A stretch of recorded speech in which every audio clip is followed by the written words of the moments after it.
And so thus far we've talked about the difference between cancellous and compact bone. And so now we can talk about how bones develop. They develop via two different patterns, and both begin during fetal development.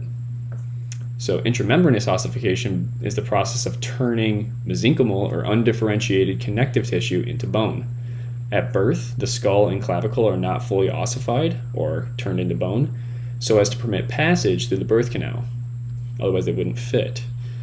The last bones to ossify by intramembranous ossification are the flat bones of the face, which reach their adult size at the end of adolescent growth spurt. Endochondral ossification, on the other hand, is the process of laying down bone where hyaline cartilage has been removed. This type of ossification takes much longer than intramembranous ossification, and the bones at the base of the skull and long bones form by this process. And we'll see this starting at about the 8th week of development for a child. And so when we're talking about endochondral ossification, there are multiple steps in this process, and it looks busy. I don't want you to memorize all of this.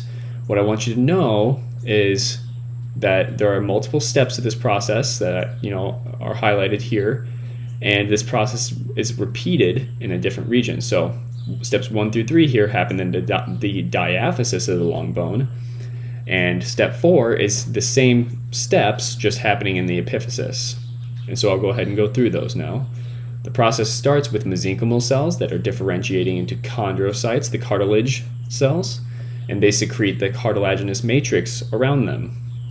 Well, that matrix then calcifies and kills the chondrocytes and the hyaline cartilage that is immediately surrounding them. And this allows space for the blood vessels that are coming in through the periosteum to penetrate and bring osteoblasts with them. Again, the osteoblasts are making bone. And so this penetration initiates the transformation of the perichondrium, which was the cartilaginous tissue, into the bone, producing periosteum. By the 2nd or 3rd month of fetal life, bone cell development and ossification ramps up and creates this primary ossification center. So think of this as the major bone forming center in what was not bone previously.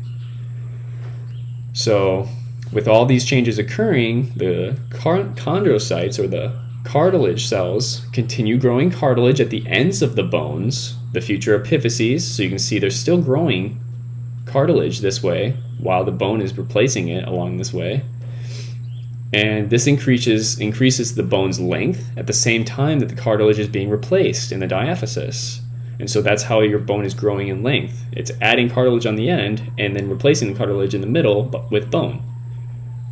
By the time the fetal skeleton is fully formed, cartilage only remains at the joint surface as articular cartilage, and then in between the epiphysis and the diaphysis as epiphyseal plate. And so this ends up being responsible for longitudinal growth of bones as children age. And so after birth, the same sequence of events, 1 through 3 here, occur in the epiphyseal regions, or the ends of long bones, and these are known as secondary ossification centers. So just to go through it really quick again, the chondrocytes lay hyaline cartilage at approximately 8 weeks of development and secrete their matrix. That matrix becomes calcified, and it kills the chondrocytes and the surrounding tissue. Because remember, cartilage is avascular, so there's no blood supply to these chondrocytes that are trapped in the matrix. There's nothing supplying them with nutrients, so they just die. And all the tissue around them dies, creates a cavity, and allows blood vessels to penetrate, enter osteoblasts with blood vessels supplying it a nutrient artery, allowing a primary ossification center to form, and that is how bone starts to form. So that's steps 1 through 3. And then repeat that in the epiphyseal region. Okay? So it's a lot. Take it step by step, diagram it out, try to break it down into different chunks.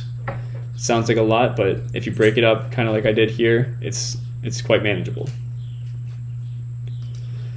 So again, bone growth and length happens with the epiphyseal plate turning into an epiphyseal line. This epiphyseal line is cartilage that has been replaced by bone.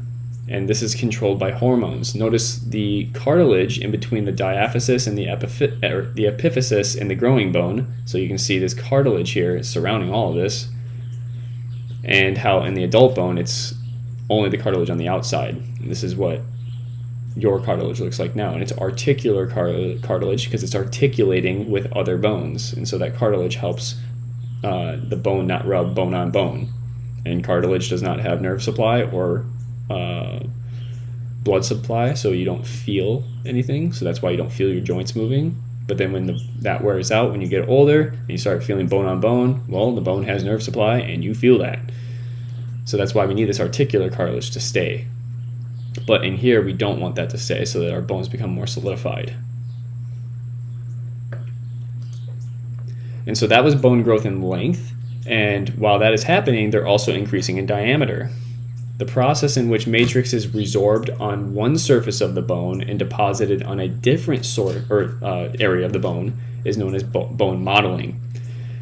This occurs during bone growth, just like when the bone is lengthening, and it increases the width of the bone by removing bone from the medullary cavity lining, the inside of the bone. It's removing bone from in there, and it's adding bone on the outside. So this increases the width of the bone on the outside, or the diameter, and it's also increasing the diameter of the medullary cavity, the inside. Okay?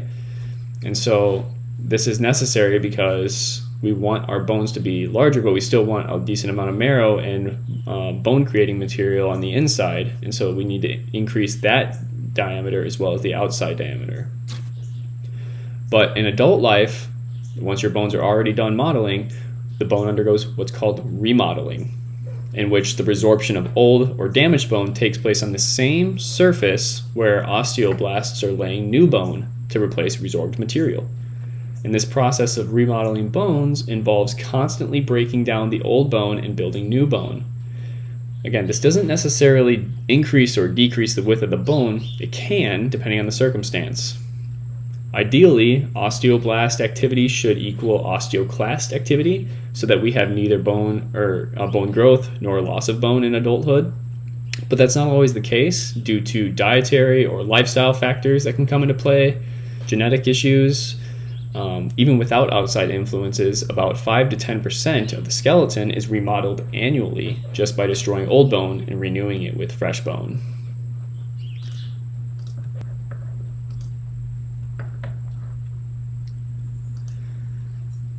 Okay, so now there are multiple factors that can affect our bone growth. When it comes to nutrition, vitamin D is absolutely necessary for calcium to be able to enter the blood through the small intestine. And so without that, deficiency can cause rickets, which is basically not enough calcium for the bones, leaving them brittle.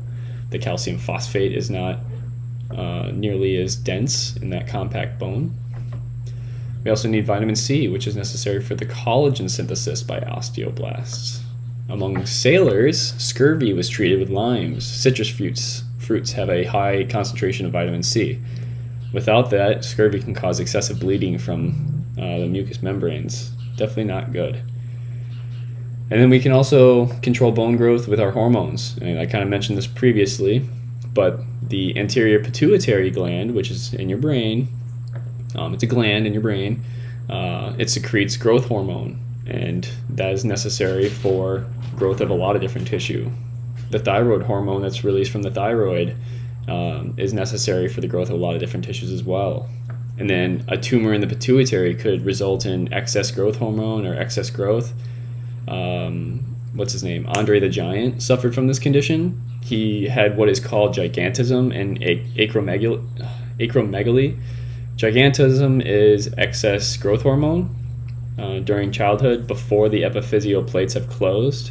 And then acromegaly is excess bone growth after those epiphyseal plates have closed. And he had both, which results in a really large person. So he was very huge. But there's also sex hormones that can control growth. So testosterone and estrogen both increase during puberty and contribute to large growth spurts that we see in adolescence. Estrogen works faster than testosterone on bone growth, so that's why girls typically grow taller first and stop growing sooner. And also, after menopause, the lack of estrogen can actually result in a decrease in bone mass over time.